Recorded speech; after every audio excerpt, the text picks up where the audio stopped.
સુરતના કામરેજના વલથાણ ખાતે ખેડૂતોએ વિરોધ પ્રદર્શન કર્યું। કામરેજના વલથાણ ખાતે ખેડૂતો એકઠા થયા। પાવર ગ્રીડને લઈને ખેડૂતોનો વિરોધ છે।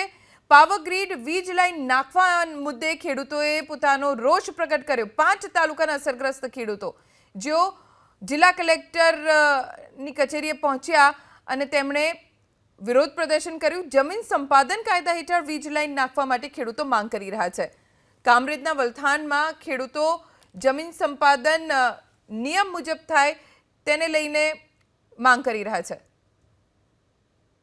હવે અમારે એવું છે કે આ જે પાવર ગ્રીડની લાઈન લઈ જવાના એ લોકો અમને વગર જાણ કરી અમારા ખેતરમાં ખોદકામ કરી નાખ્યું, અમારું પાકનું નુકસાન કર્યું ઘણાને। જે જમીન સંપાદન બિલ છે તે પ્રમાણે કોઈ સારું વળતરવાળો કાયદો લાવો કે ખેડૂતોનું શોષણ ના થાય, નહીં તો આ લાઈન જ ના જુએ અમને। અમારી માંગ એ જ છે કે આ લાઈનને કેન્સલ કરીને જે જગ્યા બંજર જમીન છે ત્યાંથી જો આ લાઈન લઈ જવામાં આવે તો આ ફળદ્રુપ જમીનને નુકસાન થતું બચે અને ધીમે ધીમે હવે ફળદ્રુપ જમીન ઓછી થાય છે, હકીકત છે।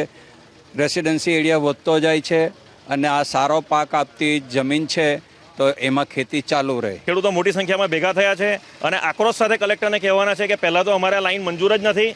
અમારે આ લાઈન જો તમારે લઈ જવી હોય તો અમારી જમીનમાં અંડરગ્રાઉન્ડ કેબલિંગ કરીને લઈ જાઓ, અથવા દરિયાઈ પટ્ટી છે દરિયાઈ પટ્ટી પરથી લઈ જાઓ, અથવા તો અમારા જો જમીનનું જે ડિવેલ્યુએશન છે એ એકચ્યુઅલ ડિવેલ્યુએશન અમને નહીં મળે ત્યાં સુધી અમે આ લાઈનો અમારા ખેતરમાંથી પસાર થવા દઈશું નહીં। એના માટે જે કરવું પડે અમે કરીશું, એના માટે બધા ખેડૂતો પ્રતિબદ્ધ છે।